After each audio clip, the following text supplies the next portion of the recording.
Good evening and welcome to the regular meeting of the Cottage Grove City Council for June 3rd, 2020. My name is Steve Dennis. I'm council member and Mayor Pro Tem sitting in for Mayor Bailey, who is not here tonight. With our sincere thoughts, we're thinking of him and his family tonight. They had a person on his wife's side of the family pass. So we take a moment to recognize that. And then we've got some things here a little bit different tonight. So this is our first time back in the council chambers in approximately the past 3 months.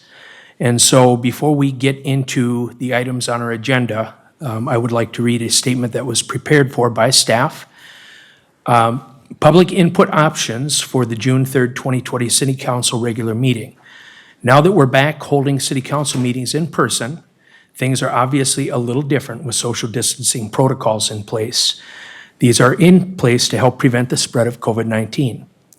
Because of reduced capacity of our city council chamber, and due to these distancing requirements, recognizing that some residents will be more comfortable attending the meetings virtually, we are providing for public input via Zoom.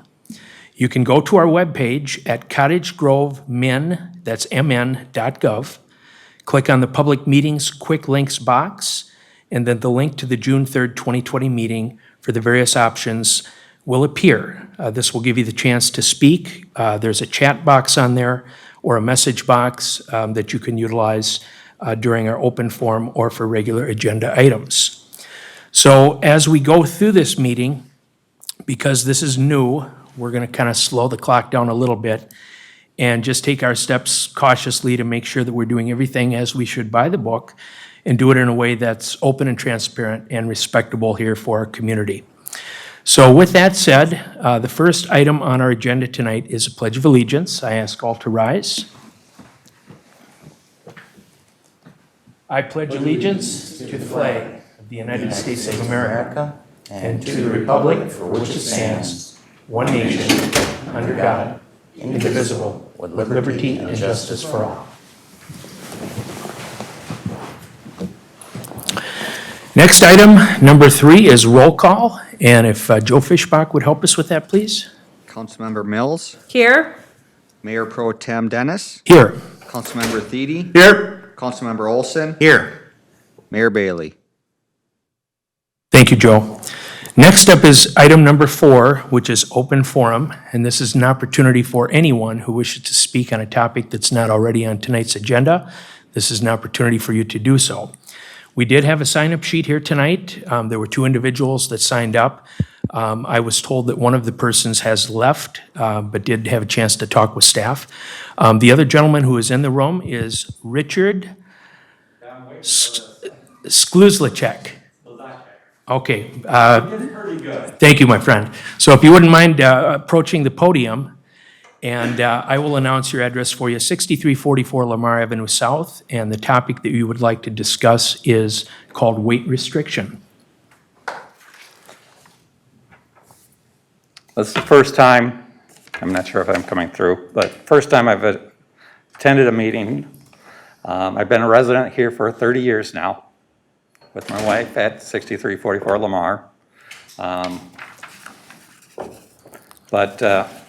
We're having problems with the current weight restriction on Lamar. I've had a couple of items that I had a bagster from Waste Management and they couldn't get in there because of the weight restriction to pick it up. So I had to transfer everything to my dump trailer and haul it myself, which, because I have arthritis in my back, I really didn't want to do. And now I have furniture that they can't deliver, because all the delivery trucks are over 4 tons per axle. To give you an idea how low 4 ton an axle is, I have a 12-foot long dump trailer. This is something you'd see landscapers use. Usually probably with a skid steer in the back. But anyhow, that's 3.5 ton an axle. So 4 ton an axle for a vehicle is virtually nothing, especially any sort of straight truck even. So And when we moved in, if there was a weight restriction on it, it was only in the spring, which was during, the ground thaw, which was common practice. I've known about that as a common practice since I was a kid. I grew up in Afton. They destroyed 95 when they put in the dike in 69 because they waived the weight restrictions. But this is not those sort of conditions where we have unstable subsoil because of thawing. They just have a 4-ton weight restriction. I'm not sure what their goal is to achieve by having a 4-ton weight restriction, other than that they are burdening someone like me who needs people to deliver stuff because I can't go pick it up. I can't haul it myself. I have a fifth wheel camper, and that would be over the 4-ton per axle if it wasn't for the probably 1,000 pounds worth of tongue weight on the back of the truck. And when I'm currently looking, I'm not very serious, but I'm going to get a motorhome, and that's going to be way over 4-ton in axle weight. Those can be up as high as 8-ton in axle weight. And so I'm not sure what they're trying to accomplish there, but it's just a burden on people on the road. To get anything in or out of there is unreasonable. I think I covered everything. I didn't follow my statement, but I think I covered everything. Well, Richard, thank you so much for coming in, and you were very respectful to the group here, and we appreciate that. And I know normally when these types of things come up, we generally refer to staff so that they can do a follow-up with you. I know we do have our Public Works Director here tonight, who is an expert, and the city engineer as well. Mr. Ryan Burfind, if you'd like to respond.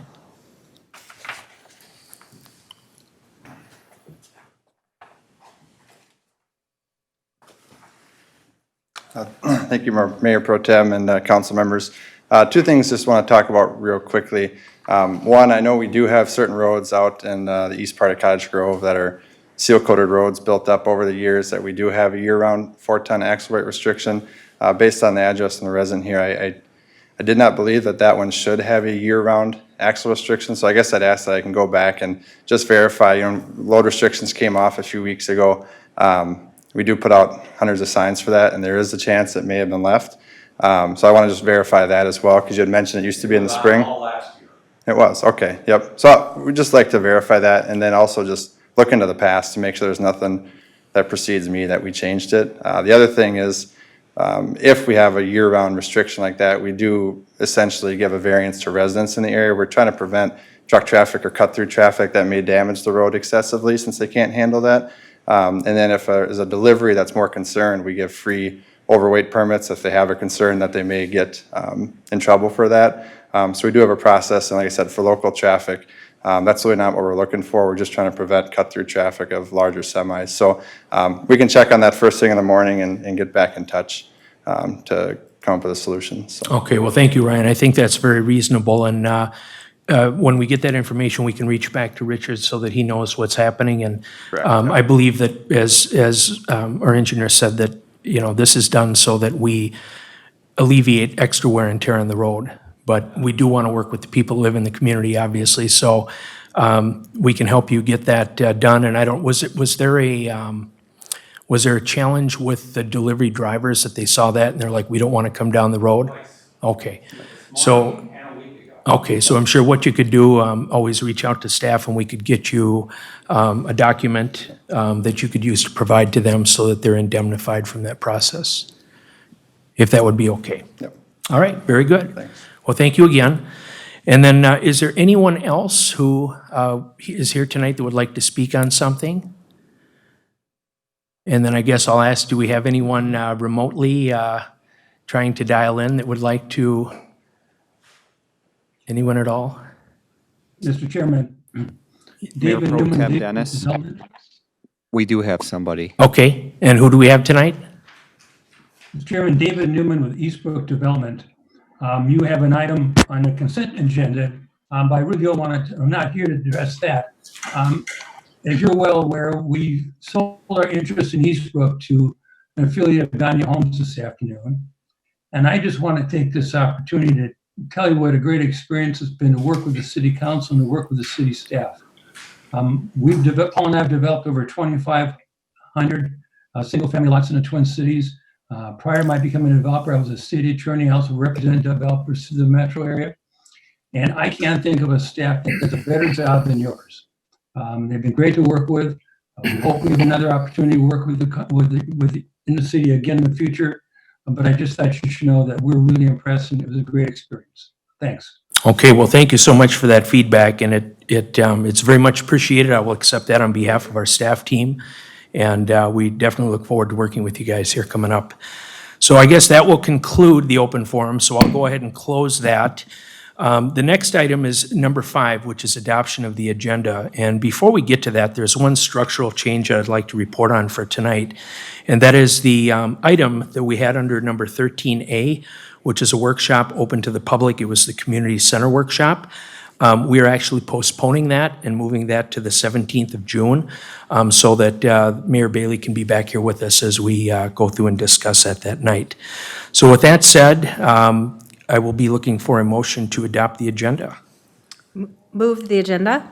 Okay, motion made by Councilmember Mills. Second. Second by Councilmember Thiede. Any further discussion? All in favor, say aye. Aye. Any opposed? Motion carries 5-0. Now on to section 6, which is presentations. We have item A, which is the comprehensive financial report dated of 12/31/2019. And our Director Robin Rowland will be taking us through that. Welcome to our council meeting tonight. Thank you, Mayor Pro Tem, members of the council. This evening, joining us by Zoom, I hope, is our audit partner, Matt Mayer of Bergen KDV.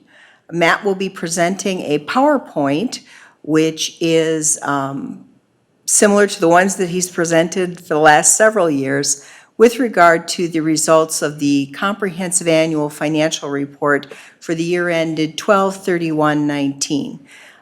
Matt, are you there? I am here. Thank you, Rob. Awesome. Thank you. Mayor Pro Tem, members of the council, thank you for the invitation to join you this evening. Welcome. Thank you. Here to report on the results of the audit for the 2019 fiscal year and to provide you a little bit of financial analysis as well. As you are all aware, the city has a responsibility annually to prepare financial statements for the public, and our role is to examine and give an opinion on those as independent auditors, provide assurance that they do represent a true and accurate picture of the city's financial condition. We're providing an unmodified opinion this year, which is the best we can give you, and it means in short that you can rely on these statements as a true picture of the district's financial position at the end of the last fiscal year, the city's financial position, and a true record of the transactions for that same year ended. We also are issuing a couple of other reports. One of those is on internal control. And internal control is the policies and the procedures that you implement at the city to safeguard your assets and ensure accurate financial reporting at the end of the year, basically the way you do business. If we have any concerns there, we bring them out through that report, and we had none for 2019. No material weaknesses, no significant deficiencies. And our final report is one on Minnesota legal compliance. The Office of the State Auditor, who has responsibility for oversight for municipalities, asks us, along with the financial audit, to test the city on various statutes that apply to municipalities, things like contracting and bidding, conflicts of interest, and the like. And if we had any concerns there, we'd be required to bring them out through that report. We had no findings there as well. So we're providing 3 reports tonight. All 3 are the best that we can provide. An excellent audit for the 2019 fiscal year. Our thanks to Finance Director Rowland, her assistant, Kathy Moore, and the entire team in the Finance Department. They were very accommodating in kind of a challenging year getting through the audit process, but we did, I think, a good job working remotely. And like I said, they were very accommodating to our requests, and it's very clear to us they have the same end goal that we do, and that's accurate financial reporting for you as a council and the public as a whole. With my remaining time tonight, I would like to provide just a little perspective on the city's financial position. I'm going to look at the general fund and each of your enterprise funds. The general fund, I would recommend evaluating in the context of your budget. As a council each year, you approve a budget in December of each year for the next fiscal year. That's a directive to administration on how the city should be run for the next year financially. And at the end of the year, to evaluate the general fund, one of two ways is to see how well that budget was executed. And this slide shows both the budget, the actual results, and the variances for the year. If we look at the bottom line, the council authorized a surplus budget this year of about $600,000, building on your fund balance, building on your financial health. The actual results for the year came in at about $445,000. So you did add to your fund balance, and we'll see that in a little bit. If we look at the actual line items, revenue actually was higher than anticipated by about $770,000. It was a very good year development-wise for the city. And as a result, the categories of licenses and permits and charges for services, where a lot of the engineering occurs, were significantly over the budgeted amounts. On the spending side, the city was over budget by about $500,000 on a $17.3 million budget. Retirements played a big role in that. There is not a good mechanism to factor in the liability associated with significant payouts upon retirement for compensated absences, and that occurred both in public safety and public works during the year, driving those numbers a little bit higher than the authorized spending for the year. But it was understood, acknowledged, and that information was provided to you throughout the year, so not a concern of ours. So you did pretty much execute on the budget, fell a little bit short by about $170,000 on the anticipated surplus that you were shooting for. The other way that we like to look at the financial health and the performance of your general fund is through the fund balance. And as I mentioned, you grew your fund balance by about $400,000 this year, from $11.2 million to $11.7. A better way to look at your fund balance, however, is as a percentage of spending, because as inflationary increases occur each year, that nominal dollar amount, even if it remains flat, is going to shrink in actual spendable resources in relation to that budget. So as a council, you've established a policy that you want to have at least 55% of next year's budget in fund balance at the end of each year. If we do the math on your fund balance for 2019, it comes out at 56.9%. So you are well within and just above the parameters that you set for yourself regarding financial health as well. So I think by the two measuring sticks that I'm using to evaluate your general fund, compliance with the budget, which we saw was very good, as well as financial health, which is right in line with your fund balance parameters, a very successful year financially for the general fund for the city of Cottage Grove. I'm going to jump ahead and take a quick look at each of your utility funds or enterprise funds to wrap up our discussion tonight. These should be evaluated a little bit differently. The name enterprise implies a business type activity, and the main revenue stream for these funds is user fees for the service that's provided.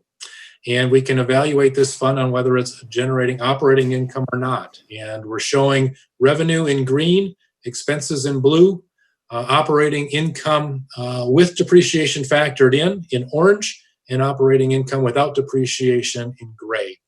And you can see, to start things out, that the streetlight fund expenses have exceeded revenue each of the last 5 years, as shown in this graph, and we've shown operating losses each of those years as well. Now, that was somewhat planned. You had a very strong financial position in this fund many years ago and have really not made significant adjustments to the revenue stream. And as a result, I think the directive was to utilize some of that financial health. And you can see here now that the fund balance in this particular fund, or we call unrestricted net position, has fallen from a high of about $1.2 million about 4 or 5 years ago to a fund balance now of about $444,000. So we are looking at only about a half a year's worth of spending left in this fund from a fund balance standpoint. And this is one fund that we had some discussions about administration to decide on a number that's adequate for reserves and for cash flow, and to manage toward that number going forward. I think the spend down has probably successfully occurred, and now we need to look to the future in this particular fund. EMS fund had an excellent year, the last couple of years running, revenue exceeding expenses each of those years, solid operating income each of those years as well. And after a little bit of a dip in 2017, the reserves in this fund are stronger than they have been in the last 5 years, with about an $851,000 fund balance. So strong management, strong operating results in the EMS fund. The water fund. This is a fund that the council has monitored and made some adjustments to the rate structure. And it's very clear going back 2 years to 2017 that there was a need for that. 2017 was the water emergency year, so that is a little bit of an anomaly, but you can see the trend had been downward and that there was a fairly significant loss in 2017 to kind of bottom things out. You can see the revenue has increased each of the last couple of years. As a result of that, we've seen improvement in the operating losses in orange. And if we factor out depreciation, which is not a cash expense, not something you're writing a check for, you are actually cash flowing positively in this fund again now in 2019 with a $712,000 positive cash flow from operations. This fund took a little bit of a dip financial health-wise back in 2017 and is now back on the rise with the fund balance of about $5.6 million to end the year. A reminder that this is one of the two funds that was used to make an internal loan to build City Hall. And you can see that that amount is reflected in the green portion of the bar. You're very close to paying off that portion of the water fund loan. And most of the resources in that $5.6 million are spendable resources. The one other caveat or warning that I would have for you regarding the utility fund's financial position is that not only does this fund need to be there for operating needs, like the general fund, but also this fund is looked to for capital reserves and capital renewal and replacement costs down the line. So as you look at the financial health of this fund, understand you do have $5.6 million, which $2.8 million budget is a strong place to be, but understand that that number is not only for operations, but also for capital needs, and work with administration on what's a reasonable reserve for operations, and then make sure that the capital reserves are in line with your CEP and CIP plans for that fund going forward. A very similar story in the sewer fund. Again, losses back in 2017 have been mitigated with the rate structure adjustments that you've made. Operating income each of the last couple of years as a result. And after a dip in 2017, the financial health of this fund is on the way back. This fund, however, is the second part of that interfund loan. And while you do have a $5.7 million fund balance or net position in this fund, only $3 million of it is really in cash or spendable resources. The other $2.7 million is an IOU to yourself. So there's not spendable resources there. And that green bar will turn blue just as the water fund did as you continue to repay that loan on the City Hall from other resources of the city. But I want to make clear that while we're seeing a strong financial position here, unlike the water fund where there are those actual assets and reserves, this sewer fund, about half of that is tied up in that interfund loan. And just to wrap things up tonight, a quick look at how you compare spending-wise to other cities your size and also revenue-wise. And a typical city your size generates revenue in its governmental activities of about $1,000 per citizen or $1,000 per capita. And at Cottage 2018, which is the last year we have comparatives, you're pretty much right in line with that, about $992, so very close to the state averages. Your levy is actually about $100 less per citizen in a typical city your size, so that's something to acknowledge. And the revenue coming in from charges for services and development activity is much higher than a typical city, showing us that obviously Cottage Grove has some room to grow, and that's one of the resources that you're counting on moving forward to cover the cost of doing business of the city.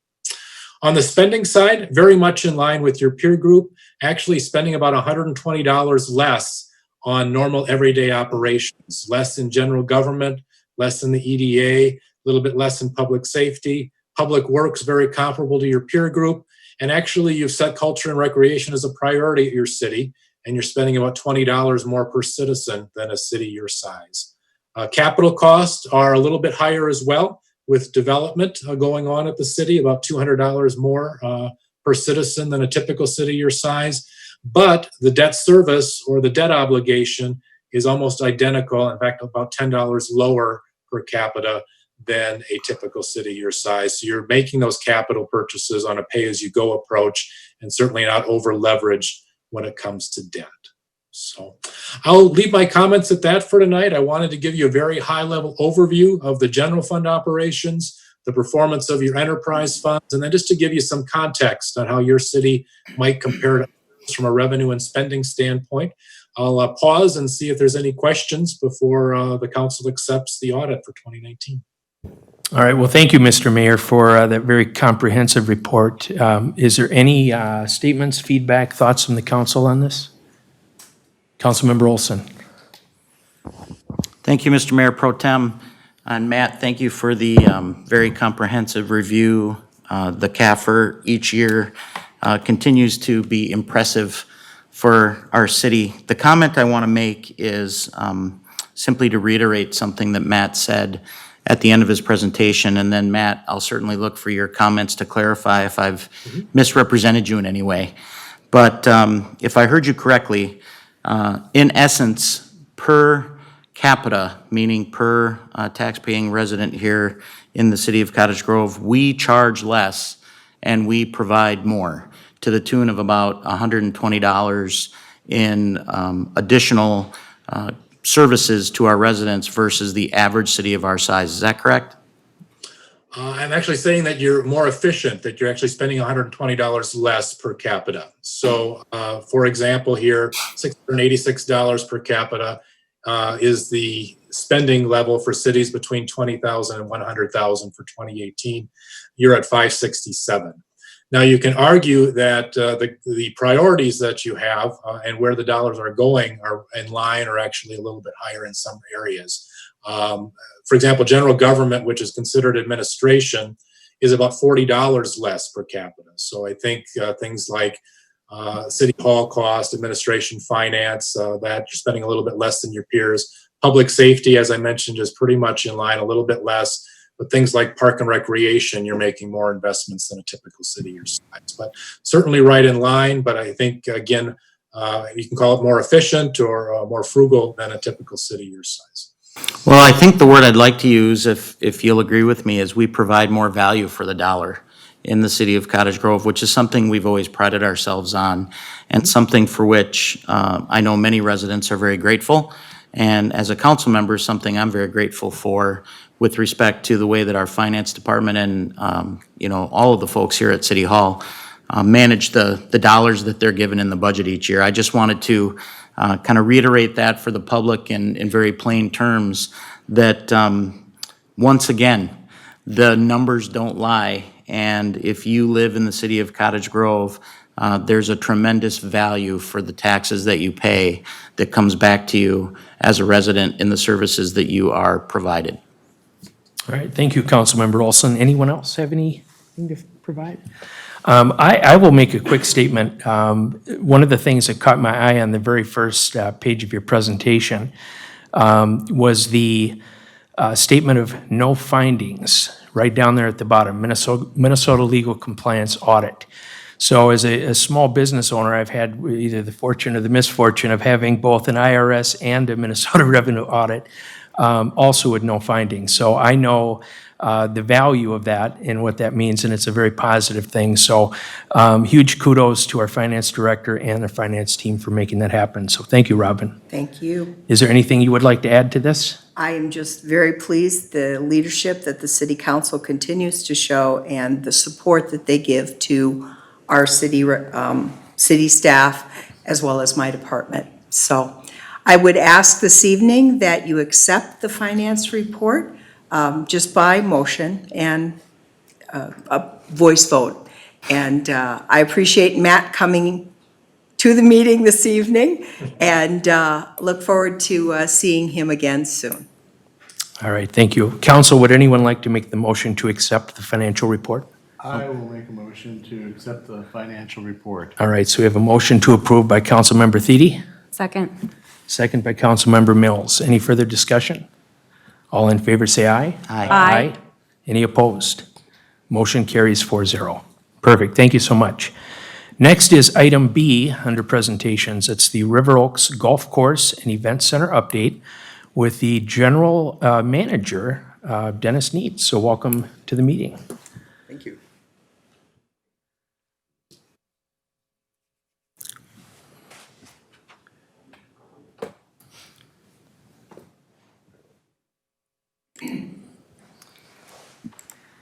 All right, we need help. Thanks, Christine. Is this you, the COVID update? No. Nope. There we go. I appreciate that. And you can just do the arrow. That's good.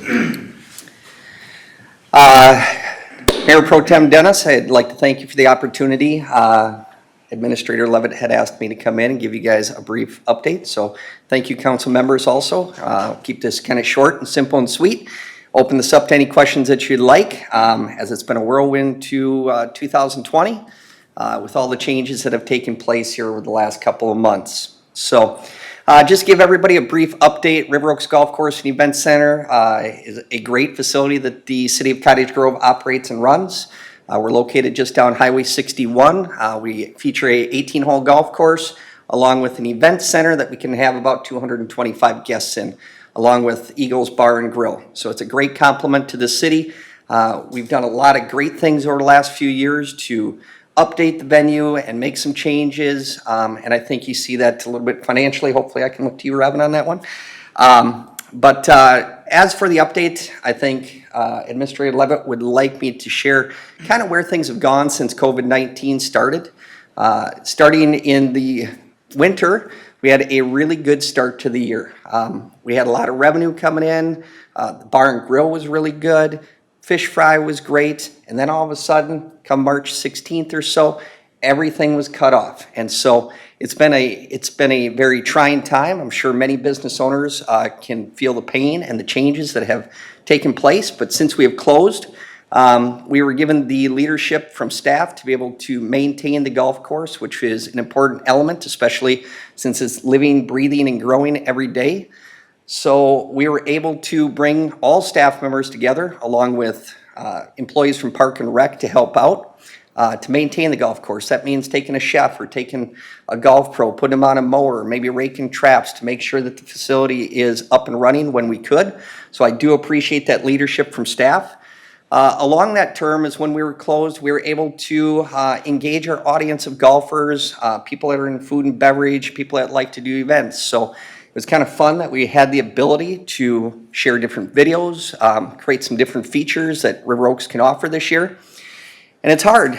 During that time, we had a lot of things planned for 2020. A lot of those things we've had to adjust and change and manipulate and pivot each and every day. We wake up at 8 a.m. or whatever, get to work at 8 a.m. and all of a sudden you have a plan in place, and by 10 a.m. Governor Walz might come on and everything's different. And I think everybody in this room can probably attest to that every single day. And so it's been really, trying to navigate the waters of what we can do, what we can't do to make sure that people are safe.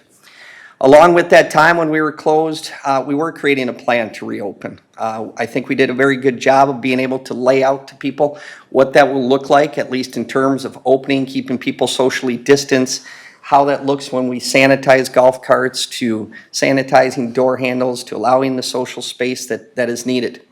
But it was great on April 17th, and I think Zach can attest to this one. Then on April 17th at about 11 a.m., Governor Walz surprisingly gave us about 18-hour lead time to open. And thankfully for staff that we had the course kind of ready to go. We were able to call in a bunch of people to get that up and running. The phone was ringing off the hook. It was absolutely a great feeling.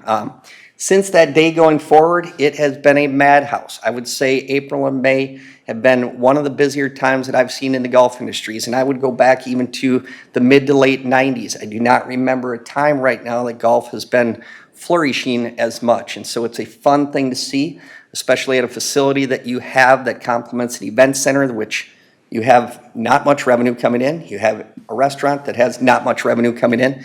It's been a very good balance, and so we're very appreciative to that. During that time when we first opened, things were kind of changed, but realistically, we haven't been able to serve alcohol, things that have a good profit margin in it until this coming Monday, June 1st. And so since June 1st here, we've been able to open in a very limited capacity for kind of the food and beverage aspect of it. That has been a nice touch, except for 90 degrees and sitting out on a patio. So people in Minnesota don't always appreciate the heat and the sunlight right away.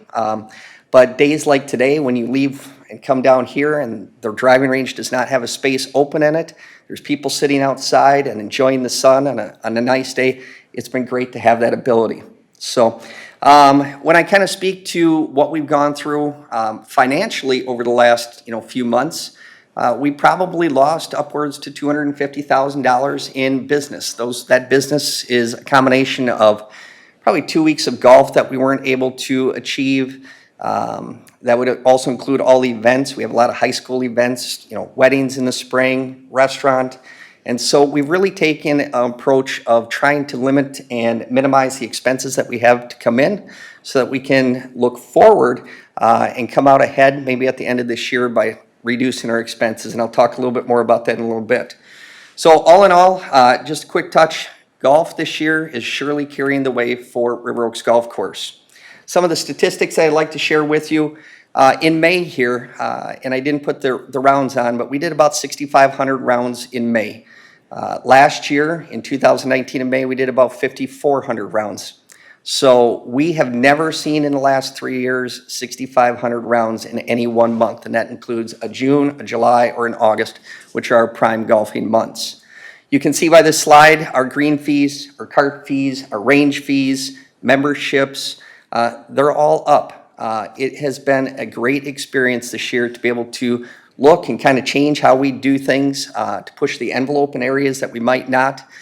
Things look different to a golfer, and we understand that. From prepayment, from having to do things online that they're not used to being able to drive one cart per person, which impacts a lot of expenses we have for gas and the maintenance of vehicles. But I think we've weathered that very well. We're very fortunate to have 75 golf carts on our fleet, which many golf courses do not. We have a large capacity for tournaments, and so that's why we have that many. That has been a lifesaver because I can tell you at other golf courses, basically, it gets down to a first come, first serve on carts. And for some of the senior population, it does not make that easy on them to be able to play. So that is a bonus. Kind of what we look like right now. We've thrown out a couple videos this week about the transition. In the time being, we've moved from having two separate buildings, a golf shop on one side to the food and beverage on the other side, and we've combined them in the bar and grill. It is a different look and it's a different feel. People seem to have gravitated to it and really like it. It's got a little bit more space. We're able to kind of showcase some different items in different ways. We've transitioned the way that we do the driving range this year, where we used to sell buckets of balls. Now we kind of went the way of Topgolf, where we sell stalls by the hour. I will tell you there, if you saw on the previous slide here, we're up probably, I think, $6,000 or $7,000 just in range sales this year. People seem to like the look, the feel. It's more country clubbish. It's been a nice transition for that. And then obviously on Monday, we've been able to expand the patio. We've got umbrellas, we've got tables, chairs out there. That is a little bit different right now. It's not the same as you traditionally would do at a restaurant that we're used to. And there's a few reasons why we've kind of changed this method. One thing is it's a great way to have a one-stop shop for golfers. The second reason is I've always wanted to be able to upsell items such as sandwiches, burgers, beers, and everything else as a golfer arrives. This makes it a very seamless experience for them because they come in, check in, they're able to purchase stuff. It has been fantastic the last couple of days when you look at sales. It truly shows that if you can get things in front of people, they certainly will buy it. It has become, I think, a little bit better of experience. We can't have inside dining right now, so that's why some of these things have changed. So one of the biggest things is the labor. For us to be able to succeed this year and to do well, we need to make sure that we're reducing our labor expenses as much as possible. I think if you look at the slide here, you can kind of see some of our decreases in April and May. To me, those are substantial in our industry, and I believe they're going to help us weather the storm and get through the golf season. Target market, I always like to talk about target market because everybody's different of who are you really reaching out to, and I get that question a lot. And there's 4 major categories of golfers that we target. For specifically talking golf, we have the core golfers, the avid golfers, recreational golfers, and novice golfers. Your avid and core golfers are those people that want to come out, they want to play as many rounds as they can, and they really want to reduce their expense or their average per round. Now, they're great. We need them. We love them because they're there on a consistent basis.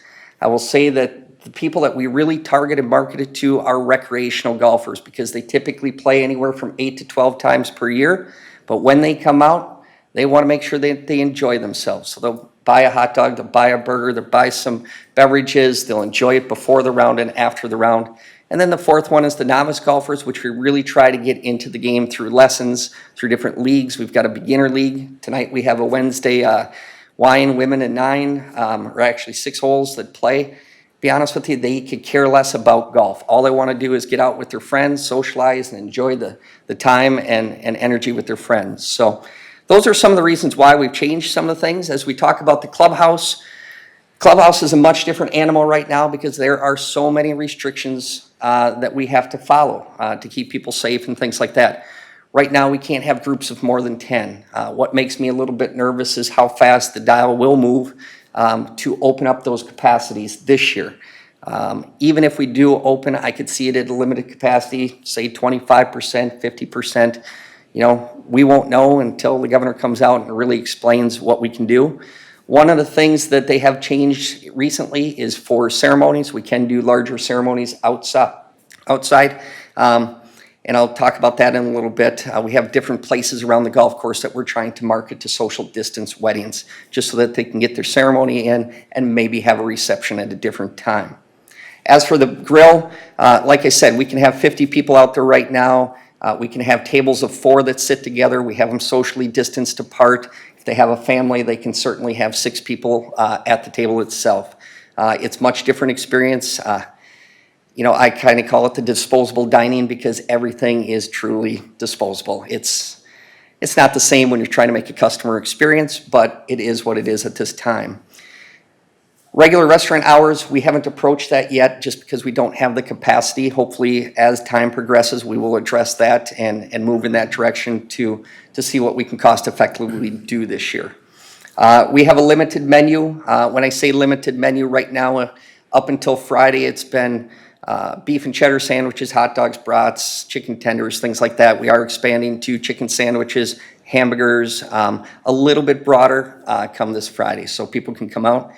But with outdoor dining comes a much different animal depending on the weather. So we're certainly up to Mother's Nature, such as last night when it rained, you know, a half inch over the 5:30, 6:30 hour. Finally, I'd like to just kind of wrap up and share some of the different changes that we're trying to do to attract business into the future.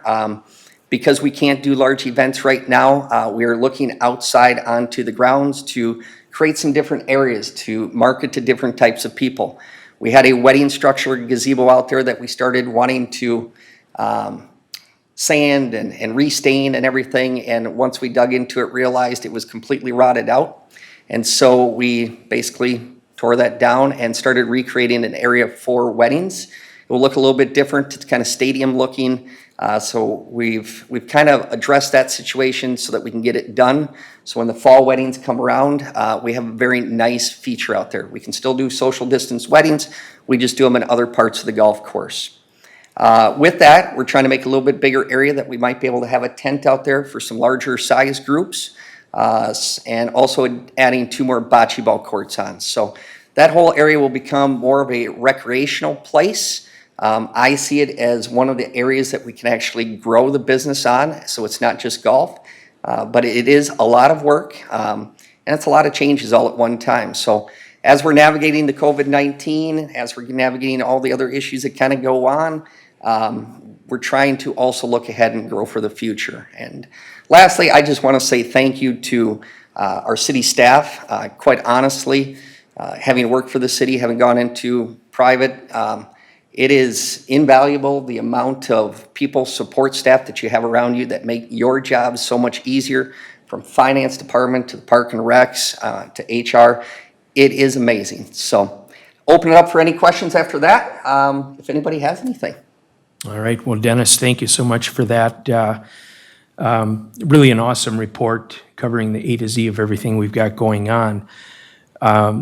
You know, we're in a strange time, and as you had mentioned, you know, being forced into a shutdown of our business operations. For those at home that are watching or those here, back in 2016, the council took River Oaks on a different path and really set up a trajectory to help us to be successful. And to have managers like yourself or James, our golf pro, all the people that work down there, working hard and being incredibly committed. And that was one of the things that really blew me away. I couldn't believe the sincerity in our staff and wanting to make sure that they gave our customers the very best, always. And so you guys do a great job. I believe that the reputation is very sound and intact. Both Councilmember Olson and I have some friends, and we support the Park High Hall of Fame. And some of our friends give just tremendous glowing feedback on how great it is to work with our entire staff down there. So I think what will happen is we'll come back. Again, these are going to be steps that we have to take. But those who adapt to these conditions from a business structural standpoint are the ones that are going to be successful. So doing things that our competitors necessarily won't, doing things that make our customers happy, are going to be paramount in order to ensure, plus controlling controllables and those kind of things behind the scenes business-wise, to ensuring that we have a very successful future ahead of us. So for my 20% of the vote, I'm very pleased, very happy to have you and everyone down there. And as I always do anytime I come down to eat, I always ask that you share with our team down there our appreciation for the great work that they do. And one of the things I do want to call out that I think is really cool, I don't know if people have been watching, but right now there's a golfing challenge between you and Joel.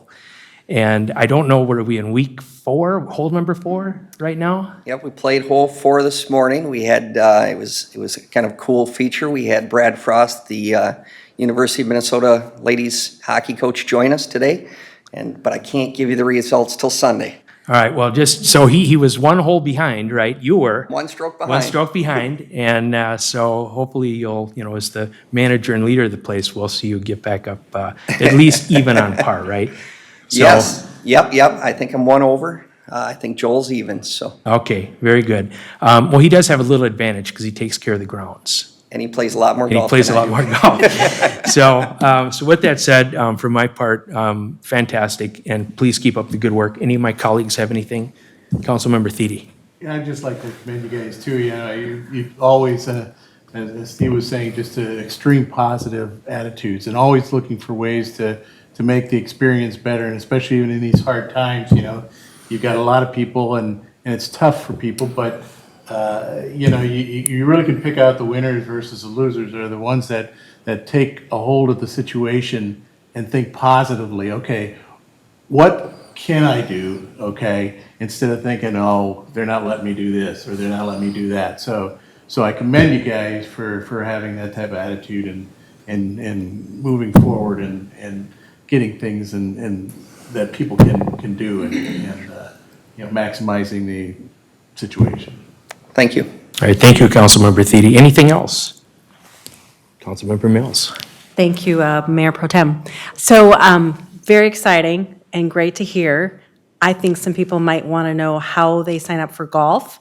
Maybe a phone number, maybe a Facebook page, a website, if you want to share that. Absolutely. If you're looking to play golf, you can certainly register your tee time online by just going to the River Oaks Golf Course website, riveroaksminigolf.com. You can go to our Facebook page, River Oaks Golf Course and Events Center. Just type it into Google, we'll come up. Otherwise, phone number 651-438-2121. Thank you. Thank you. Excellent. All right, thank you very much. Thank you.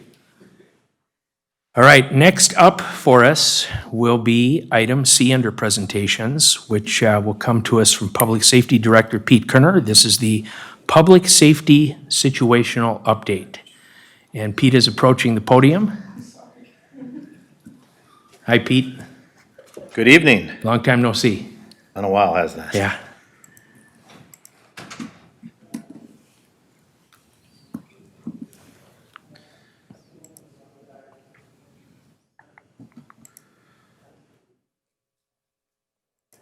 All right, well, I have a COVID-19 update listed, but it's going to be a situational report.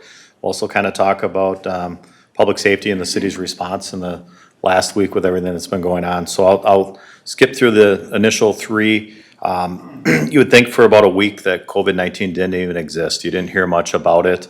Unfortunately, I wish it was not because of what was going on. Captain Martin, she's out at the MAC right now, which is the Multi-Agency Coordination Center. So she's representing us in Cottage Grove and Washington County.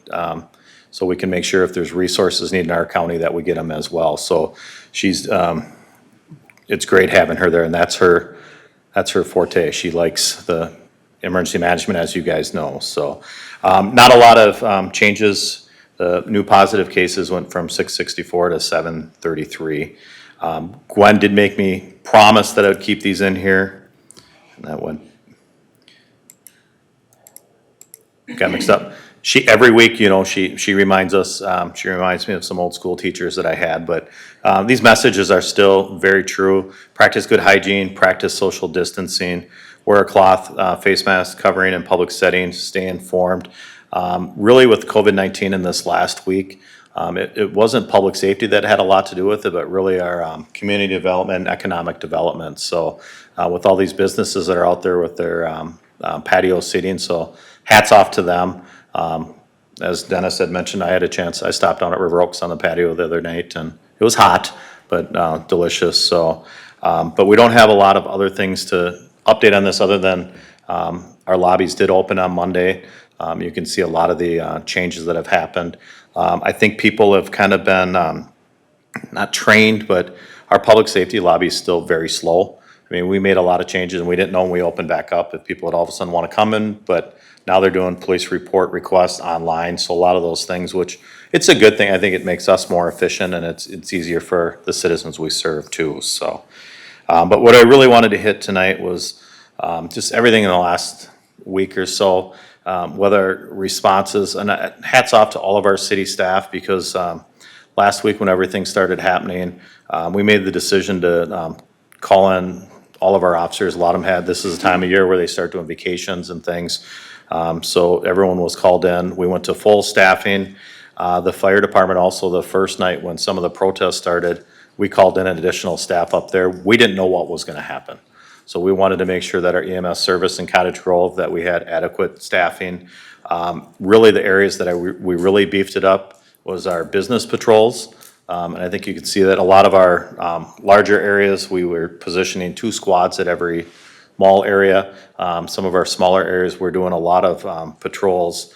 A lot of follow-up was done. It was so hard to get ahead of a lot of the rumors that were going on. As you know, last week there was even one in Cottage Grove that was never even substantiated, but we did step up our presence. And with this, I think the biggest thing is it's a terrible situation that's going on, but our community is still supporting public safety. I know we had officers when there was possibly going to be some protesting at the high school. And the protesting itself isn't what bothers, it's when they start advertising they're going to come and do the looting and cause damage. That's what really concerns public safety. And I know that's what I've had hundreds of calls that say, please keep our neighborhood safe. My kids aren't sleeping, they're watching everything, and I think everyone's just like me, you were glued to the TV kind of watching to see what was going on. So it's a really scary time for citizens, but I think our staff did an outstanding job of stepping up. I know when they're at the high school, people were delivering pizzas to them. At Target and down there, people were dropping off food, and it's greatly appreciated. One of the other terms I think everyone has been hearing a lot about throughout the metro is mobile field force. So I just kind of put our definition on there, but every officer in Cottage Grove has gone through mobile field force training. However, we do have 7 officers that are on the multi-jurisdictional team. So our entire department, if Oakdale, for instance, they've been needing us, all of us don't go up there, but the 7 of them that are on the team will go up there. But it really is about de-escalation, negotiation, crowd management. We've been kind of watching some of the body camera footage, and hats off to our officers. Again, they had people in their face screaming at them, and our officers, I think, remained calm, professional, and they did their job. They protected whatever asset they needed to, and they treated everyone with respect and dignity too. So who makes up that team? Again, just like to remind you that it is a multi-jurisdictional team. Washington County, Cottage Grove, Forest Lake, Oak Park Heights, Oakdale, St. Paul Park, and Woodbury Public Safety. We have done some deployments in the last week up to Oakdale, and with that, our team has about 55, 60 officers with the county. Dakota County had come to help. Unfortunately, they had needs in their county, so they couldn't come every time. Rice County, Chisago County, and Anoka County have been helping. So I think it's just a testament to how well our partnerships and working with each community. So, and then finally, last weekend when it started with St. Paul, Minneapolis, and then numerous jurisdictions on Friday started going to a curfew. We did it on Saturday and Sunday from 8 p.m. to 6 a.m.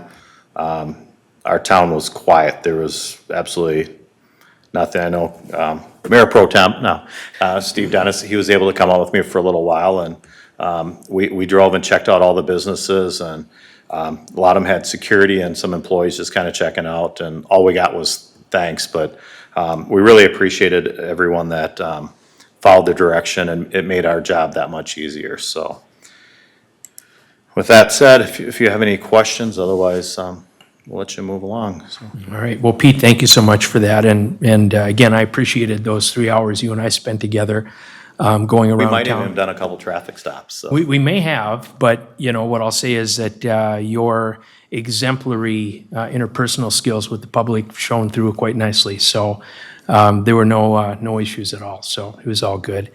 Everybody has done a fantastic job, and the mark of recognition is when you look at it and you say, did anything happen? And it did not.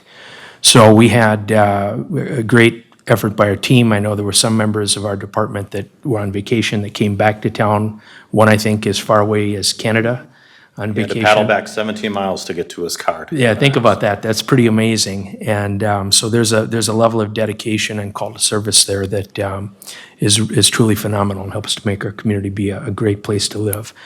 And I've heard a lot of very positive feedback and statements from community members that I've been talking with. So I thank you and ask that you pass on, to all of our members of the department, our appreciation. And is there anyone else on the council that would like to? Councilmember Olson. Thank you very much, Mayor Pro Tem and Director Kerner. Wow, what a crazy week. And obviously, as you mentioned, what a stressful time for our people. I don't think the average person can fathom what it's like to be on high alert, maximum game face on for hours and hours and hours on end while you're standing on a line with people who may not necessarily appreciate what you're doing. Yelling at you and calling you names and doing all those things. It's a calling to be a law enforcement officer. And it is certainly not an easy job by any stretch of the imagination on a regular day, much less what you folks have been through. And we as a community cannot thank our professional law enforcement officers enough, whether it's, the city of Cottage Grove, mutual aid from the county, all the other first responders, fire, even Public Works got in the game with some of the trucks that had to come out for some tactical reasons. But huge tip of the cap to you and your team. One thing that has been prevalent in the last week for me as a council member, and I suspect for my colleagues, is we've been getting lots of questions from residents about how does our department train? And what sorts of things do we do to ensure that we are as respectful as possible with regard to, every member of the community, despite, ethnicity or religion or age, any other factor that could be perceived as, something different. And I know from working with Cottage Grove Public Safety for a long time that there's a boatload of training that our officers take. And I've made this statement before, and I don't make the statement lightly, but, we actually train people to see behavior, not anything else. I mean, that's what they're looking at. They're looking at behavior. I wondered if you might spend just a minute or two talking through, I'm not asking you to give us the whole training regimen, but just talking through some of the highlights of ways that our officers train, some of the focal points with respect to, working with underrepresented or underprivileged groups. I have a son with autism. I know you have officers who train on how to interact with people on the autism spectrum in an emergency situation. And that gives me great comfort to know that. So that if anything were to ever happen where my son is involved, our officers would know, hey, this person may not be verbal or they may not be able to express themselves. So if you could just perhaps touch on that so that the public gets a snapshot of that, that would sure be helpful. Sure. Well, I'll start with our hiring practices. Obviously, we hire a lot of people from the area. I think it's, they just fit in here. They serve better. So we have an extensive hiring process with includes the psychological exams. Talking about training, we have the Hero Center next door. This year, we actually did some de-escalation interview where we had the officer or candidates go through that and they had to write a report. So we did non-force situations to see how they could do their verbal skills. So we keep expanding on that. The Minnesota Post Board requires us to have 48 continuing education credits every 3 years. Most of our officers average 250 to 300 on a minimum. But we've also used a lot of our training dollars to bring speakers in. In the last 5 years, we've had people coming to talk about diversity with us. We've also had national speakers on implicit bias. As you had mentioned too, the Public Safety Board had sponsored a autism awareness class that we brought in twice that it's, so for both our police, fire, and EMS. So we still have to do some of our other mandates. We have to show that we're proficient with any kind of use of force, hands-on techniques and everything. But the shift has really been a lot more on the verbal and just understanding. Mental health has been one, and so we've gone through a lot of extra mental health training as well. So that's just a little snapshot, but we've obviously invested in that. The Hero Center, our training center next door, it does have a range in it. It has a mats room, but it also has a state-of-the-art simulation room where we can do de-escalation drills right on the screen. So it's kind of all-encompassing. So it's not geared like it was 20 years ago where everyone was in the mats room wrestling with each other. Now we're doing a lot of other things, a lot more verbal skills and things like that. And de-escalation obviously is a huge one. Well, once again, thank you so much for everything that you and your team have done. Law enforcement officers are people too. They eat and they sleep, and they have to do that in order to be at the top of their game. And they also have families, and they deserve to go home to their families at the end of their shift, just like I do as a retail employee, and just like members of our city staff do as government and public servants. So please pass along all the best to everybody who canceled vacations and, worked extra shifts and worked very long shifts, et cetera, for the work that they did. And I know the work that they will continue to do to keep this community safe. Thank you. Thank you, Councilmember Olson. Councilmember Thiede. I'll just say thanks. Yep. You guys have done a great job. Very proud of you guys. Well said. Lorraine. Thank you, Mayor Pro Tem. I just want to share to you and the whole team how proud I am of Cottage Grove Public Safety, and to say to our residents as well, as your philosophy of public safety and being part of the community, that's what I'm so proud of, and how you've embraced that. You're continuing with what's been laid several years ago, and with the Hero Center and everything, with the new training. Very proud that I can call Cottage Grove public safety part of the city I'm in. So thank you. Please pass it along. And I do, every update I gave you, every 2 hours for the last, and every one of you have been nothing but supportive, and you've always made sure we've had the training and tools. So thank you to you too. And I do pass it along to the crews as well, so thank you. All right, thank you, Councilmember Mills. Director Kerner, thank you. Fantastic. All right, next up for us is going to be item 7, which is the consent agenda. Is there anyone who would like to pull anything tonight off of the agenda? Okay. I would like to pull item C, and that is for a planning commission appointment. As council liaison to the planning commission, I assist staff in filling vacancies when necessary. We did have a position open up because Jarrett Wright was called to serve our country, which we thank him very much for, by virtue of a deployment with the United States Army. So we have an open seat, which is an unexpired term ending February 28th of 2023. And we did receive an application from Jessica Fisher, who is I believe, a 5-year resident of our community who had interest in joining. I subsequently interviewed her for the position. She's a Realtor and has participated as a volunteer with several boards and different organizations. So she comes in very well prepared to serve.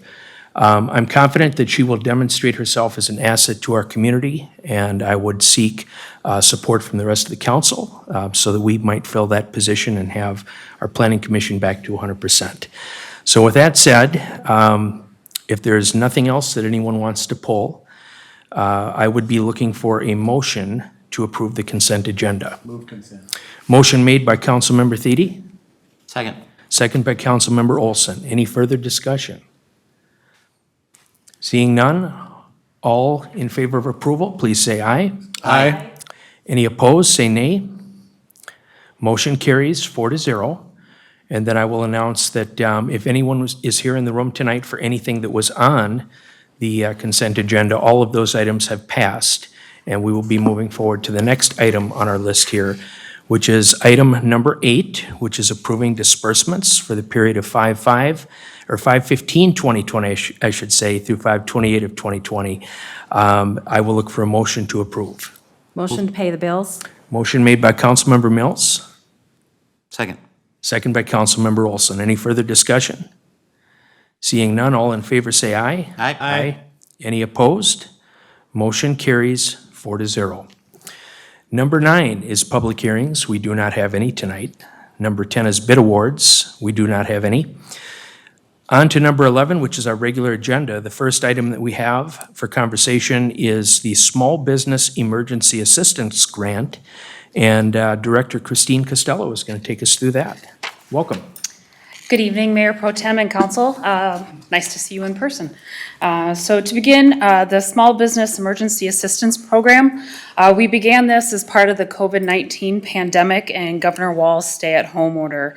The purpose of the program is to look at those businesses in Cottage Grove that are local to our community that have been impacted by the COVID-19 pandemic, and looking at preserving those businesses, providing that economic vitality in our community. So per Executive Orders 2004 and 2008, that had a lot of impact on restaurants, bars, gyms, doctor's offices, dentists, and so forth. So on May 6th, the City Council held a workshop to look at the grant program.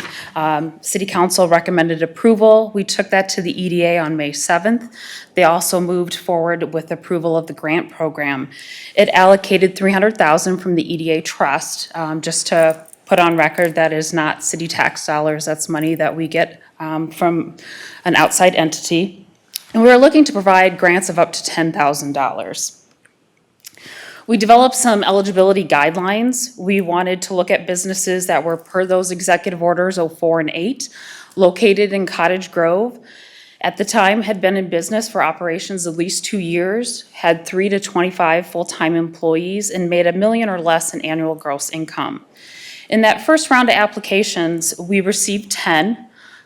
We had one application that was incomplete, and we gave that applicant the ability to submit information, and we would look at it again in a second round. Ellers and Associates is the third-party group that we have looking at those applications, so a business owner wouldn't feel that there was any bias in terms of city staff reviewing the applications, that our outside entity, Ellers, who is also our financial consultant, would be looking at the documentation required for the business to show that they were in good standing before the pandemic.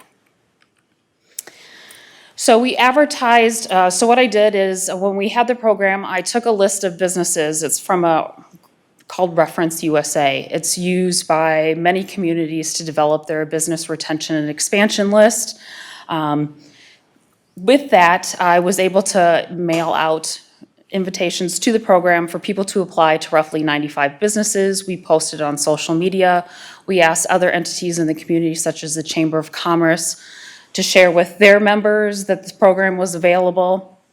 Unfortunately, I think there was maybe some miscommunications, and it wasn't as robustly advertised as I had hoped.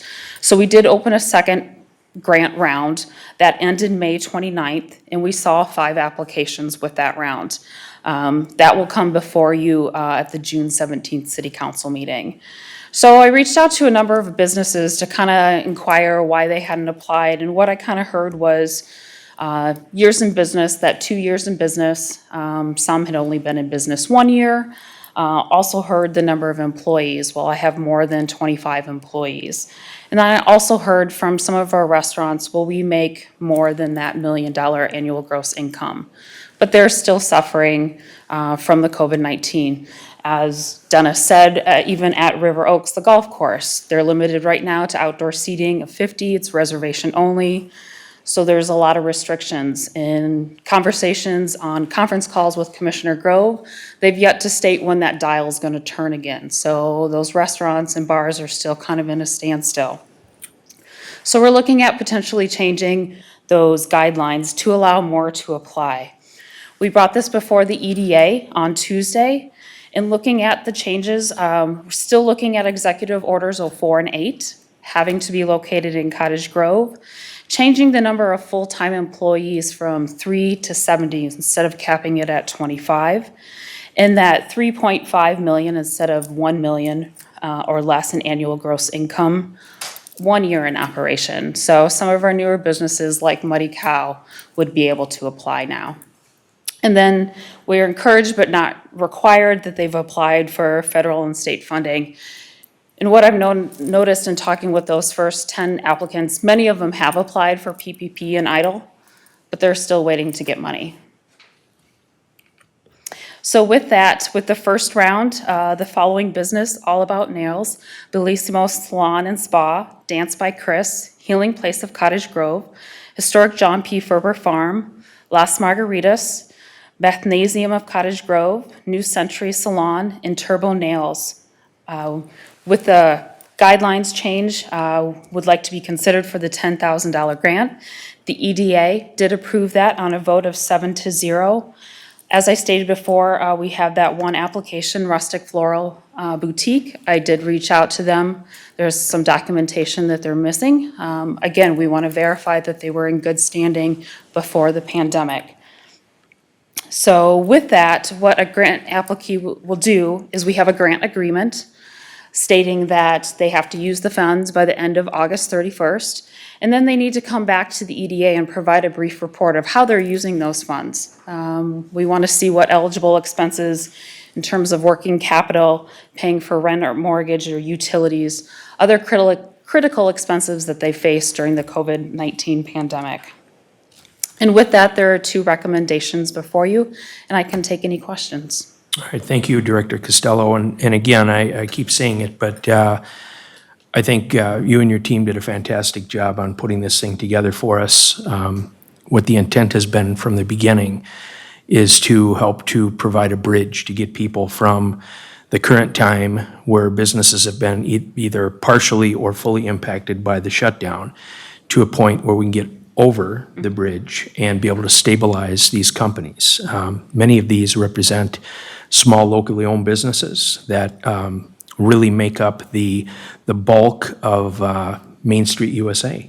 And so we've had great success here over these past years, working together as a team. Council staff, EDA, et cetera, Planning Commission, everyone working together to help to bring and recruit business opportunities. And we were able to get ourselves from well over 20% vacancy rate down to an optimal 6% before COVID-19 hit. So we think about this as being something proactive and something that we can do to make sure that we're not taking multiple steps backward. You know, the question is, can you save everyone? I don't know. There's an old parable out there, well, at least I saved the one, you know what I mean? So saving one and helping people, I think is part of the core of what we do here, especially when it comes to economic development. So great job on that. And then what I will do is mention also tremendous support from the EDA. It was a 7-0 vote, but as you know, there was dialogue and discussions and very positive feedback from members of the EDA. I serve on that particular board as vice president, and you know, a great group of people that we have there too. So everyone is in support of it. I know the council has provided certain authorizations up to this point. So we've got 2 recommendations on the screen in front of us that we would need motions for. And at this point, I would seek a motion for consideration 1. Mr. Thiede. I've got a question for you. So if we then do approve these changes in the qualification levels, did you say people, businesses are going to be able to then come back and turn in applications? We've had, for example, Junction 70, we really pushed for them to apply. Initially, Las Margaritas would not be able to get a grant unless we changed these eligibility guidelines. So we're helping those businesses such as that. And do we have a deadline now, a new deadline for if we do change these tonight? So I would look to bring this to your July meeting with this second round. There's about 160,000 left, 16 potential grants that could come before you. So we would bring that to the first July meeting. Okay, but I guess my question is to these businesses, what's their deadline to get their application in then once we approve this? I guess I was waiting to hear from council tonight before I set the deadline. But I've been giving people a week to apply, and they usually can get their paperwork within a week. Okay. Just with the timing of the council meetings, that's the next meeting that I could fit everybody in by getting it to the EDA first and then to city council. All right, good, thank you. Thank you, Councilmember Thiede. Anyone else have a statement? Your point? Okay. And one last thing that I'll just mention very quickly is that some of the businesses that we have here in town, some of the folks that own these, there may be some challenges with language barrier. So I know one business in particular reached out to me. We're trying to understand what is this about? What does it mean? So I think having an opportunity to go to round 2 and giving more time to communicate and make sure we've got people on board is a good thing to do, so. Definitely. All right, so with that said, I would move to approve of 9 small business emergency assistance grants of $10,000 each to All About Nails, Bellissimo Salon and Spa, Mathnasium of Cottage Grove, Dance by Chris, Historic John P. Ferber Farm, The Healing Place of Cottage Grove, New Century Salon, Las Margaritas, and Turbo Nails. all right, so we have a motion made by Councilmember Thiede. Do we have a second? Second? Second by Councilmember Mills. Any further discussion? Seeing none, all in favor, say aye. Aye. Any opposed? Item 1 is approved 4-0. And then for the second, we would need a motion to authorize revising 3 of the 6 eligibility guidelines to allow businesses to apply if they have been in business for 1 year instead of 2, have between 3 to 70 full-time employees, and make $3.5 million or less in annual gross revenue, along with changing the reporting requirements to the EDA no later than November 1st, 2020. Do we have a motion? So moved. Motion made by Councilmember Mills, Second. second by Councilmember Olson. Any further discussion? Seeing none, all in favor say aye. Aye. Any opposed? Motion carries 4-0. Thank you, Christine. Thank you. All right, next up is going to be item 11B, which is High Pointe, and Mr. Ben Boyk will take us through that. Good evening, Ben. Good evening, Mayor Pro Tem and Council. So very excited. Let's see, let me get this pulled up quick. To see yet another development project, residential development project moving forward here in the city, that being High Pointe. So tonight, typically with the final plat development agreement is a lot of times on consent agenda, but with this application, there's a lot of moving parts. We actually have 7 different approvals tonight, and that is specifically related to utility connection through this development into the city of Newport. So I'm going to tag team this presentation tonight with the City and Public Works Director, City Engineer. I'll go through the final plat and that stuff, and then Ryan will take it over from there with the utility stuff. So again, High Pointe is the development. We did have preliminary plat approval by council earlier this year. In terms of the action items, they're listed here before you. So again, final plat, development agreement, and plans and specs. Those are kind of the typical approvals you see with a final plat application, along with a resolution approving acceptance of 1.12 acres for parkland purposes, which I'll touch on. And then, like I said, going to Ryan with the joint power agreements with the City of Newport and the assessment appeal waiver for 10E packaging. So just an overview of where we're looking. So the site is located at the southeast corner of 65th Street South and Century Geneva, next to Oltman High School. The image on the right is from the preliminary plat approval, kind of showing the end product, if you will, in terms of the build out. We're looking at a multifamily townhome development with this project. Access being provided off 65th Street into the development itself. So in terms of the final plat, they are splitting this into 2 phases. The first phase will consist of 51 townhome units. Those are shown in brown. So kind of the eastern half of the site. 82 total with final build out. So the area in orange would be the second phase. And then the various outlets, wetland outlets, and then stormwater outlets shown in the blue and tan colors. Development agreement, we've come negotiated with the applicant and have a signed development agreement. So looking for approval on that as well tonight, along with the plans and specs, which have been reviewed by our engineering department, et cetera. In terms of the parkland dedication, so this is a little unique in that the landowner that sold to develop the property also owns the Passavad Pines development, formerly Sullivan Pines, I think as it was termed or named when it came through preliminary plat approval.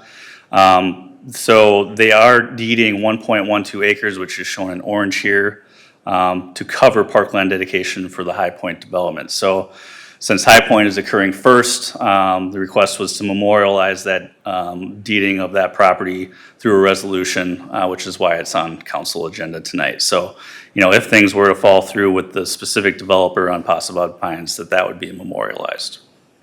So with that, I'm going to turn over to Ryan to discuss the sewer and water connection. Thank you, Mayor Pro Tem, members of the council. So the other component of this that Ben mentioned is this extension of sewer water to 10E packaging. Last year, we did receive notice from Washington County that they had a failed septic system. It's really no feasible way to build a new septic system. So working with county and the city of Newport, we looked at the extension of water and sewer services to this business. With the High Pointe development taking place, we knew that they would be available. I just want to quickly mention, this isn't an unusual situation. When you look at the borders of our city, we do have in our water and sewer plans areas that we do identify that we can serve at some future date when our utilities get to that point. We serve the Woodhaven development in the city of Woodbury along Radio Drive in Woodbury, and we also serve a handful of homes down St. Paul Park as well. The reason for that is as we extend our services out, our utilities out, there's some minimum sizing we have to meet, and there's always, I don't say always, but many times extra capacity. So if we can find these neighboring communities that it's more feasible to serve, we can actually utilize those utilities that we have in the ground at really no extra cost. We can extend our customer base and expand that utility without any actual cost of additional infrastructure. So it's very beneficial to the city in these situations where it does work. Like I mentioned for High Pointe, being that these utilities would be occurring with the development, we can extend that to Tenny Packaging to meet the sewer issue and the lack of a septic system, and they're doing some interim measures right now. And then at the same time doing a water extension as well, because those typically go hand in hand. Two agreements that kind of go hand in hand to first discuss is an assessment appeal waiver with Tenny Packaging. This is very typical when you do a kind of individual extension of utilities to a business or home in Cottage Grove, for example. There's a number of fees that they're required to pay, connection fees, area charges, and then Metropolitan Council SAC fees. These are intended to be paid with the building permit, but just to cover the city, we do this assessment appeal waiver where if something happens where they are unable to pay these fees, this allows us to assess them against the property. So the city is 100% covered in case something like that happens.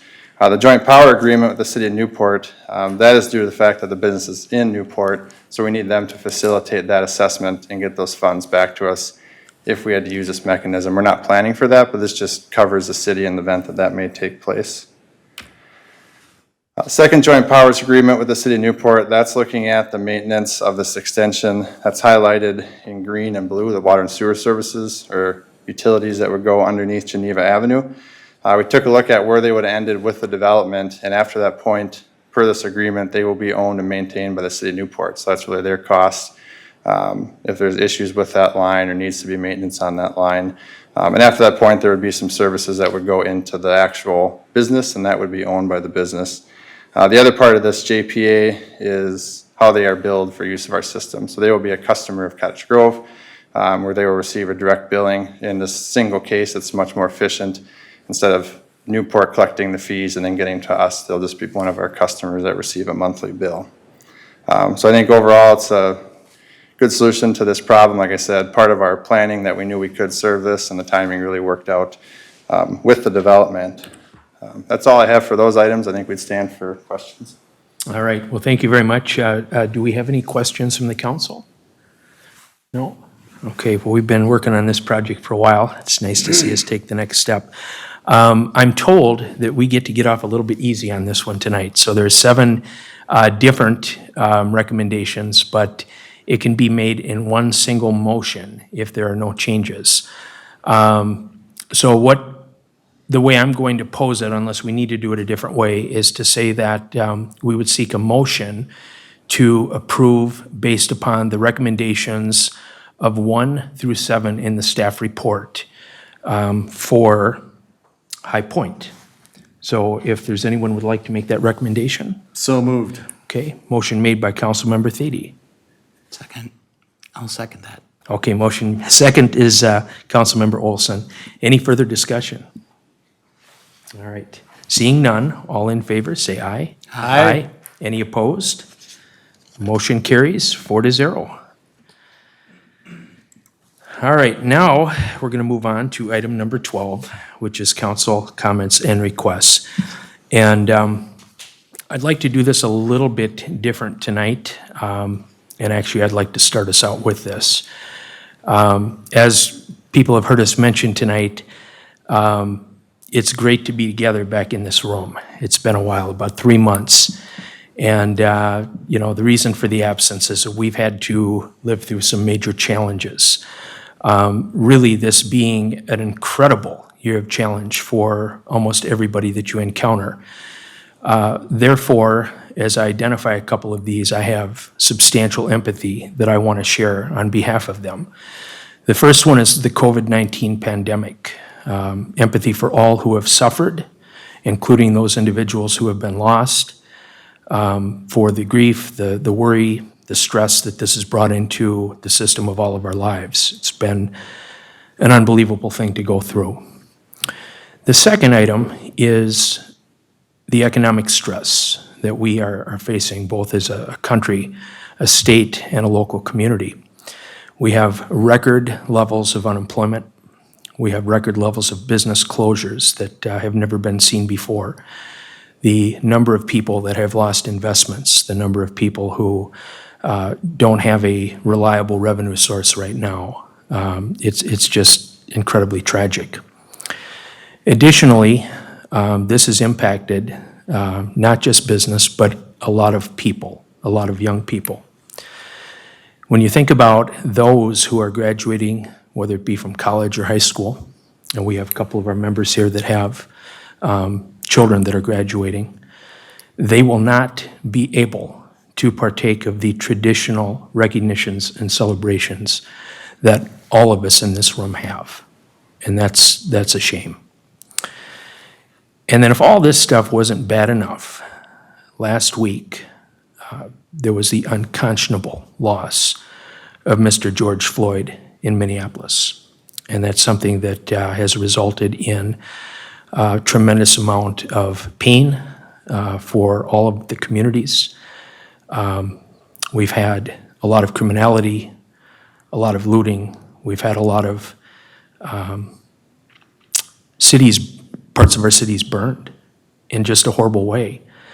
And it all signifies around the loss of this fellow and subsequent losses that have taken place over the years, which are not correct.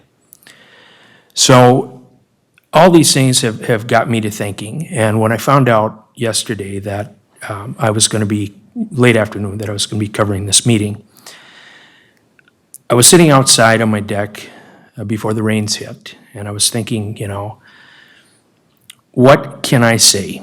What can I do? I'm one human being.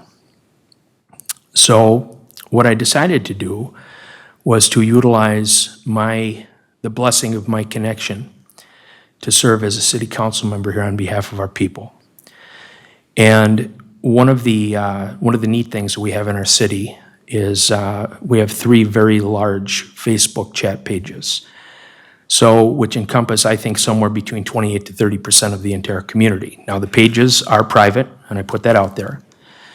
But it's the greatest mass opportunity to get out in front of so many citizens at one time. And it covers the entire Cottage Grove area. So I reached out, and I did this because I wanted to give our community a chance to share their thoughts in a way that would allow us to come together in a positive way, to inspire encouragement, kindness, or something of value that people in our community wanted to express. And I will tell you, I don't know if any of you have been following this today on these 3 pages, but there were a tremendous number of individuals that did this in a very amazing way. So while I wasn't able to select every single post made to mention here, I did include as many as I reasonably could because, again, limited time and I'm one person. So I'm bringing some of these forward to share. These are the words of our community members. And I want to thank everybody who made comments of all kinds. Whether or not I acknowledge them here tonight, I still thank everyone who did that. So before I read some of these quotes, I would like to signify that as an individual, I do not speak for the entirety of our city council, but of my own words. And I hereby exercise my First Amendment rights under what we call our section of council comments, and do this to express myself as a community member to other community members. And to demonstrate this as a goodwill gesture, I will now take the dais gavel and I will hand this to my colleague. I will now share some of the statements that I solicited The statements will come in two forms. One is a single word, and if it's a word, I'm just going to say word. And then if it's a quote, I'll just read the quote. So here we go. Helpful. Let us thank our police department and pledge our support for what they do for our community. Love, peace, inclusion, acceptance. The question should be how to get rid of systemic racism. Empathize, the word empathize. Divided yet together. The word supportive. With great power comes great responsibility. When justice is so blatantly obvious, it brings forth a spark of hope when we can see a community come together, from food drives to cleanup help to following curfews. I have seen this community come together, and I know this is a step in the right direction. We are all one people, connected. When one of us is hurting, we are all hurting. We need to stand together as one, open our hearts and minds to our neighbors and community. The word unity. Actions speak louder than words. We are past words. What are the actions going to be taken? Thank you to frontliners for your tireless work in protecting Cottage Grove. Full of good people who respond to calls for help. Always hang on to hope and new strengths coming through the tough times. Cottage Grove government is doing what it's supposed to do, protecting people and businesses. Thank you. Love, empathy, and unity. Let us lead with love and empathy. We can't let this be only a moment of unity. We must use this unity to work towards creating a better system that values all human life. We will develop our policies to build equity and justice. One love, one people, one planet, peace and unity, Cottage Grove strong. I want people to speak out against racism, including PD, and act like they mean it. I myself have had great interactions with our PD and support them. Research, learn, and empathize. Understanding, empathy, acceptance, equity, love, justice, appreciation, respect, maturity, privilege, responsibility, and peace. We see you, we hear you, and we stand with you. Spread love, not hate, equal rights to the human race. Change, equality, respect, love, one nation, togetherness, kindness, empathy, support. Be the example. We are not colors, we are people. This year has been full of many emotions. Help your family, friends, and neighbors any way you can. Justice, equality, unity, proactive, creative, and forward-thinking. Caring. I stepped out into the rain last night, walking to my car on the side of the building. A car in the parking lot rolled down the window and asked if I needed a ride home. Humanity and follow-through. I see the humanity and follow-through in all my encounters with the Cottage Grove Police Department. Future. If you can't make a difference, be the difference. And we know better when we do better.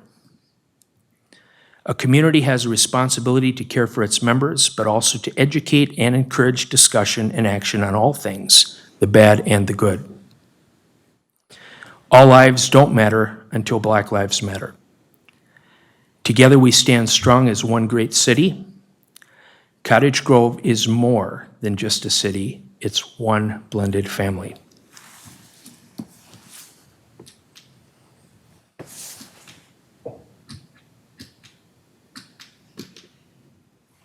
Thank you, Mayor Pro Tem. Thank you, Councilmember.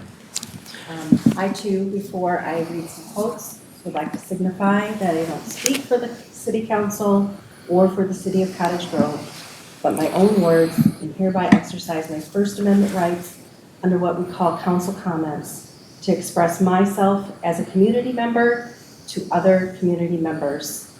I'll now share a few more of the comments that were made today. Treat others as you would like to be treated always. Do it right the first time, as we don't know when we'll have time to do it right the second time. In a world where you can be anything, be kind. Friendly. People helping each other and waving as I drive by, even though they don't know me. Be friendly and kind with respect. If you want to see a change, the change begins within ourselves. Inclusive. Proactive, not letting our town be destroyed. Feel safe because of those efforts. Thank you. Empathy. Togetherness. We can get through this together as we have before. Understanding, compassion, and community. Be kind to each other. We are all human beings. May we act for the common good by honoring the health of others, by following guidelines through the COVID-19 crisis. May we treat others as we would like to be treated. It would be fabulous if we could become an exemplary community for peoples of all colors, religions, sexes, etc., to live and be treated with respect. It seems we may not have taught that in the past. Be the change you want to see. My family, and I appreciate the proactive approach the city of Cottage Grove has used and continues to use. Thanks. Love one another. Practice the golden rule. Be kind, seek to understand, keep hope alive. The city of Cottage Grove is going to take this opportunity placed before us to become a more inclusive and compassionate city. We, the members of this city's leaders and police officers, stand with you, behind you, and for you. We are committed to processing these recent events, if a pandemic and social outrage, to become a better community. We are resilient through storms with help from our community. During this uncertain time, I have decided to try to find comfort and reflect on the positive things. Doing so, I find myself so grateful for my neighbors that provide so much support and kindness on a daily basis. I appreciate and respect the work of the police and the EMTs, do as they demonstrated to me when I needed them. I'm impressed with all the community involvement. We are Cottage Grove. Good-hearted. I believe our community is so good-hearted. Day in, day out, I have seen our community help one another, and for no need for anything in return, from donating rides, food, items such as toilet paper or masks, you name it, our community has given it. I love that behind a part of the Cottage Grove community. Simple. Do unto others as you would have done to you. In other words, be kind and show respect. Together we are strong. Continue to support each other. Little things matter. We are all in this together. We need to appreciate and respect each other. And we can do hard things. Thank you, Councilmember Mills. So as you can see, there was a tremendous amount of consideration and kindness and respect and love coming out of the community. This is a special place. This is our home, and it's an honor for me to sit here with esteemed colleagues who I know care. It's an honor for all of us, our staff team, across the board, to work on behalf. We try to make this place be the best home we can for everybody. And I very much appreciate the response out of the community today. So with that said, I'm good on my comments. Councilmember Mills, is there anything else you would I'll like to? pass, thank you. Okay, thank you so much. Councilmember Thady? Well said, guys. I'm good. Thank you. Councilmember Olson? Thank you, Mr. Mayor Pro Tem. Councilmember Mills, excellent work. Good comments from the community. spoken from the heart, and I think they truly exemplify the way that the vast majority of the members of our community feel, whether that's the city of Cottage Grove or South Washington County. I come at this issue from a couple of different directions, but I'm going to start with this.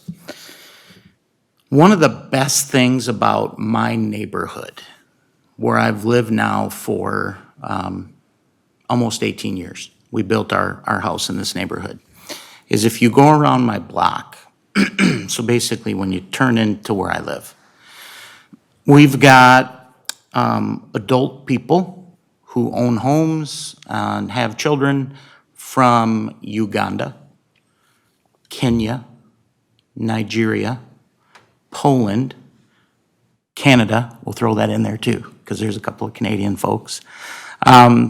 We've got a neighbor who grew up on the island of Cyprus and is a Greek Cypriot. And my kids have grown up with their kids. They've played in my backyard, they've, been in the swimming pools, they've done the play structures in everybody's yard. They've gone to school with these kids.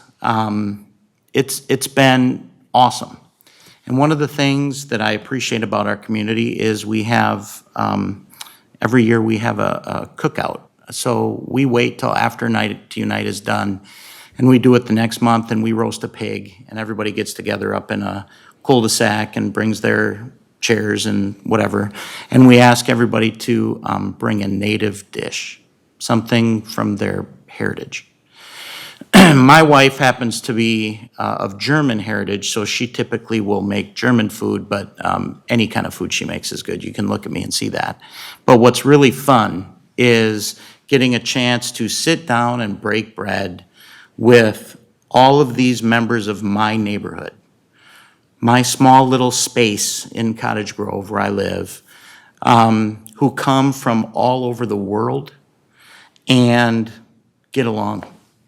We just get along. We like each other. We enjoy each other. We spend time together. We look out for each other. Somebody's kid gets loose, everybody goes running, we just do that. We watch each other's dogs.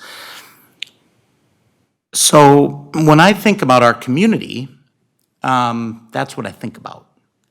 Now, I'm also a multi-unit supervisor for a retail company that had 2 stores that burned to the ground last week. We'll never reopen them, probably. That makes me angry. It frustrates the heck out of me. We didn't do anything to you. What are you doing? But I know it comes from, in many cases, people who have an intent or a desire to cause havoc and to feast on other people's pain, to satiate their own appetite for destruction and evil things. So I come at it from that point of view as well. What I'll tell you is this. The people of this city are my family. They are. They're my family. The people of this community are my family. Just like my blood relatives, I don't get along with all of them. Some of them, frankly, don't like me very much, and, that's just the way it is. But I would do anything in my power, and I believe this entire council would do everything in our power to keep our family safe. And the people in my neighborhood are great people, and it doesn't matter where they come from, it doesn't matter what they look like, it doesn't matter how old they are. They're just nice people, and we all get along on a very human level. And it's my dream and my hope and my commitment that I will do everything in my power, and I believe our community, our city, will do everything in its power to try to duplicate that little piece that I've got going on in my neighborhood across our community, across the larger metro area, across the state of Minnesota. The old phrase says, think globally, act locally. And that's what I would encourage everybody to do. Look around, make a friend, somebody you don't know, somebody who might not look like you. Get to know them. I think you'll find that we have far more in common with our neighbors than we have differences. And when you don't accentuate the differences and rather focus on the commonalities, it really works. It works well. Now that sounds Pollyanna and pie in the sky, I get it. And I'm still ticked off that I've got, businesses that burn to the ground because those businesses serve an underserved population of people who need us. And now they're wondering, where am I gonna go? What am I gonna do? I don't have transportation. I can't walk, any further than I already walk. That makes me angry. But I also know that the depth of the goodness of that community also shines in the fact that when my businesses were burned to the ground, the next morning, hundreds of community members came out of their homes with shovels and trash bags and gloves and a lot of elbow grease and started picking up and cleaning up and helping out because they want our businesses to stay there. They want to show, hey, this wasn't us. We didn't do this. We're here to help. So again, folks, we're lucky to live in Cottage Grove. This is a phenomenal community. And we're insulated to some degree from the craziness that goes on in other places. But we can't think for a minute that it won't seep into our neighborhoods if we allow it. So we have to be diligent and we have to meet that challenge by meeting our neighbors, getting to know our neighbors, caring about our neighbors as we care about ourselves, and ensuring that we focus on those things that allow us to be friends, as opposed to those things that would lead us to be enemies. Thank you, Councilmember Olson. All right. Well, with this said, we'll get back to a little bit of business here and then we'll wrap it up. So item 13 is workshops open to the public. As mentioned earlier, we don't have any tonight. The one meeting was canceled until June 17th. Number 14 is workshops closed to the public. We have none. And that leads us finally to adjournment. So we'll seek a motion to adjourn. Motion to adjourn. Motion made by Councilmember Mills. Second. Second by Councilmember Thiede. Thank you, everyone. Have a great night. Be well, be safe, and we'll see you next time. We should probably vote on that motion, Mr. Mayor. Thank you. All in favor, say aye. Aye. All right, there we go. Good night.